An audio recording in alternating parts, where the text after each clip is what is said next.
ناظرین، بعض اوقات ایک سچ بھی جو ہے نا انسان کی زندگی میں اتنی مشکلات پیدا کر دیتا ہے کہ انسان بے بس اور لاچار اور مجبور ہو جاتا ہے۔ یہ جو میری بہن آپ میرے ساتھ دیکھ رہے ہیں، ان کا قصور یہ تھا کہ انہوں نے سچ بول دیا اور آج یہ در در کی ٹھوکریں کھا رہی ہیں۔ ان کے ساتھ ایشو کیا ہوتا ہے کہ یہ بچپن سے ہی بانجھپن کی شکار تھی، مطلب کہ ان کو کبھی بھی اولاد نہیں ہو سکتی تھی۔ آج یہ کس حال میں ہے، یہ ساری ڈیٹیل انہی کی زبانیں جانتے ہیں۔ السلام علیکم۔ وعلیکم السلام۔ کیسی ہیں آپ؟ ٹھیک ہے جی الحمدللہ میں ٹھیک۔ اچھا، آپ مجھے یہ بتائیں کہ کتنی عمر میں آپ کو پتہ چلا کہ آپ بانجھپن کا شکار ہیں، آپ کو اولاد نہیں ہو سکتی؟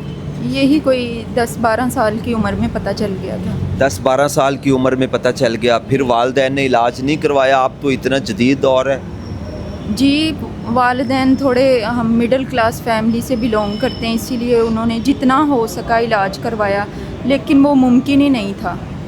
یہ قدرت کے کام ہے، اللہ تعالیٰ کی دین ہے۔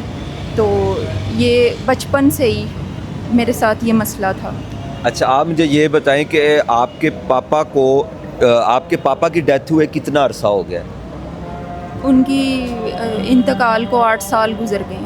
کس طرح ان کا انتقال ہوا؟ ان کی اچانک ہارٹ اٹیک سے ڈیتھ ہوئی تھی۔ تو اس کے بعد گھر کا نظام، راشن، بل، کرائے، گھر آپ کا اپنا ہے رینٹ پہ ہے؟ نہیں کرائے پہ ہے گھر۔ کس طرح نظام چلتا تھا؟ بہت ہی مشکل سے گزارا ہوتا ہے۔ جو میری والدہ ہیں وہ لوگوں کے گھروں میں کام کرتی ہیں، میں بھی تھوڑا بہت فیکٹری میں کام کر لیتی ہوں، تو ہمارا بہت مشکل سے گزارا، کیونکہ والد جو ہے نا وہ سب کچھ ہوتا ہے، سر کا تاج ہوتا ہے، گھر کی رونق ہوتی ہے، والد سے ہی تو گھر سارا چلتا ہے نظام۔ تو جب سربراہ ہی نہیں سر پہ ہوتا تو اس گھر کی کیا حالت ہوگی۔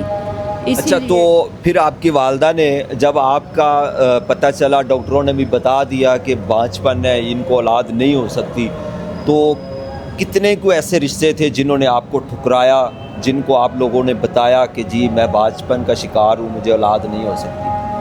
یہ تو جس کرب سے میں گزر رہی ہوں، یہ تو اللہ کی ذات جانتی ہے کہ میں کتنی تکلیفیں اور کتنے تانے میں نے سنے، کیا کچھ برداشت کیا میں نے، یہ تو اللہ جانتا ہے۔ کافی رشتے آئیں گے اور ان سے ہم سچ بتاتے تھے، اور ظاہری بات ہے سب کو اولاد کی شادی کے بعد ہر انسان چاہتا ہے کہ اس کی انسا بڑھے، اس کا ظاہری بات ہے ایک ماں کے لیے سب سے پہلی خواہش شادی کے بعد یہ ہوتی ہے کہ اولاد ہو جائے، اور ہسبینڈ جو ہوتا ہے اس کی بھی یہی خواہش ہوتی ہے سب سے پہلی کہ کوئی بچہ آئے گھر میں، گھر کی رونق بنے۔ جی میں تو ایک صاحب کی عورت مکمل ہوتی جب وہ ماں بنتی ہے، تو میں تو ایک صاحب کی مکمل عورت بھی نہیں بن سکی۔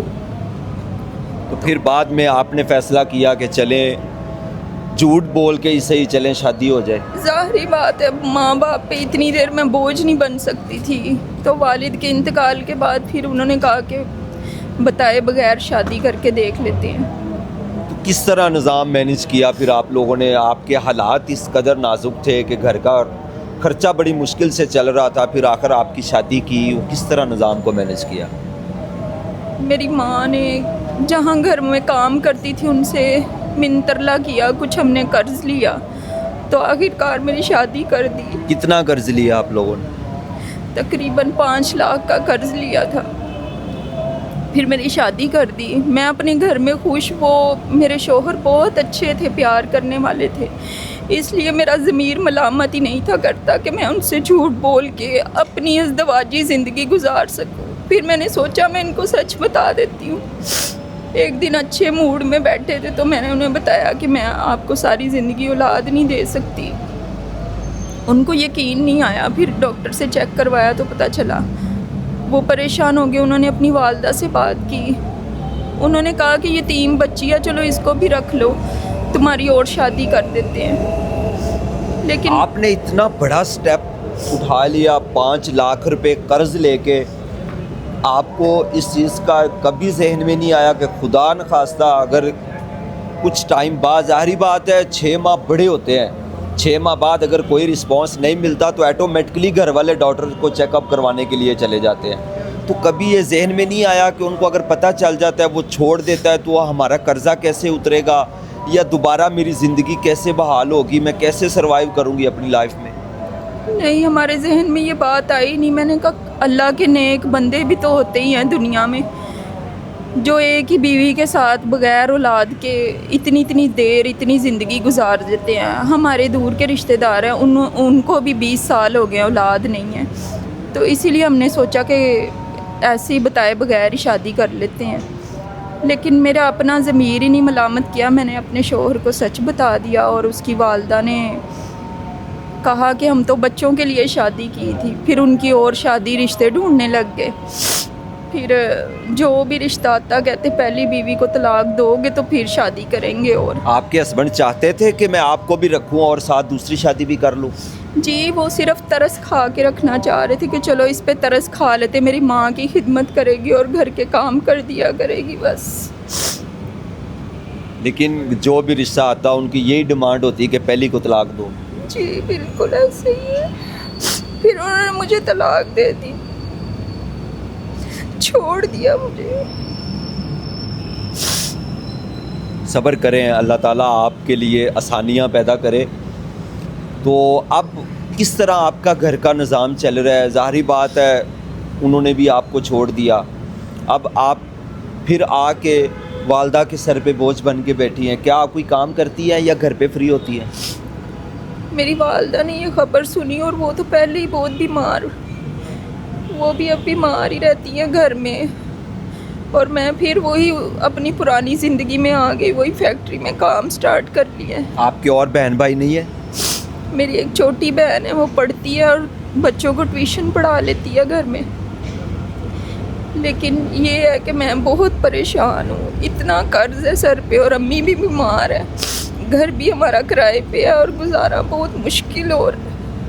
اب مین میڈیا پہ آنے کا آپ کا کیا مقصد ہے کہ آپ کے اوپر 5 لاکھ کا آلریڈی پہلے قرضہ تھا، اس کے علاوہ اب آپ جیسے ہی آپ کو ڈیورس ہوتا ہے آپ کی والدہ مزید بیماری میں مبتلا ہو گئی ہیں، ڈپریشن کا شکار ہو گئی ہیں، اب ان کے علاج کے لیے بھی آپ کو پیسے چاہیے، پھر گھر کا رینٹ، گھر کے اخراجات، کس طرح آپ مینیج کر رہی ہیں؟ تو کیا چاہتی کیا ہیں؟ کیا اپیل لے کے آئی ہیں؟ کن سے اپیل لے کے آئی ہیں؟ میں یہی چاہتی ہوں کہ مجھے کوئی اچھا نیک انسان مل جائے جو ہمارے گھر کا یا میرا سہارا بنے. نیک انسان بھی تو ہوتے ہی ہیں دنیا میں، تو کوئی میرے پہ ترس کھا کے میرے سے شادی کرتے اور ہمارا یہ قرض اتار دے، جو بہت مشکل مجھے نظر آ رہا ہے. میرے لیے سروائیو کرنا بہت مشکل ہے. تو کوئی اللہ کے واسطے کوئی نیک بندہ میری مدد کرے اور میرا یہ قرض اتار دے. ناظرین، آپ کے سامنے ہے کہ کس طرح وہ بیچاری رو رہی ہے کہ ٹھیک طرح سے بات بھی نہیں ہو پا رہی. کوئی بھی عزت دار گھرانے کی لڑکی جو سفید پوش لوگ ہوتے ہیں وہ کبھی بھی کسی کے آگے ہاتھ پھیلانا وہ مناسب نہیں سمجھتے. ان کا ضمیر ہی نہیں گوارا کرتا کہ وہ کسی کے سامنے ہاتھ پھیلائیں. لیکن بعض اوقات انسان اس قدر مجبور اور لاچار ہو جاتا ہے، اس کے پاس کوئی اور آپشن ہی نہیں بچتا.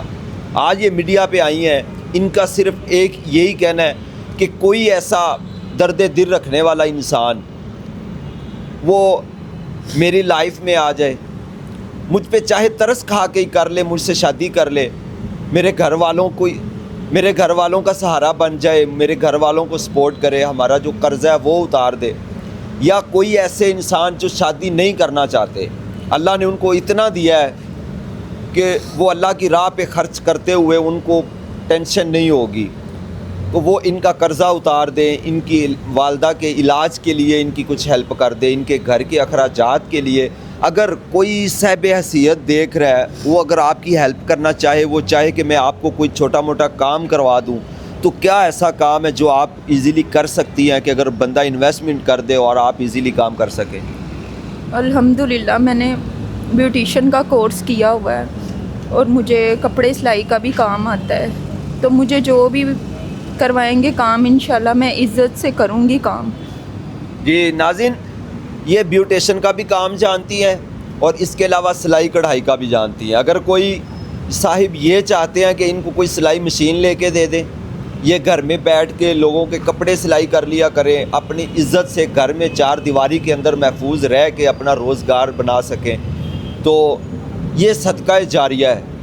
اگر آج آپ کسی کے لیے کریں گے تو کل کو اللہ تعالیٰ آپ کے لیے مزید آسانیاں پیدا کرے گا۔ کومنٹ باکس میں اپنی رائے کا اظہار ضرور کیجیے گا۔ سکرین پہ ان کا نمبر چل رہا ہے، کوئی بھی صاحب حیثیت صاحب اقتدار اگر کوئی بھی ان سے رابطہ کرنا چاہے تو وہ نمبر پہ رابطہ کر سکتا ہے۔ ملتے ہیں نیکسٹ سٹوری کے ساتھ، اسی کے ساتھ مجھے دیجیے اجازت، اللہ نے کے بعد۔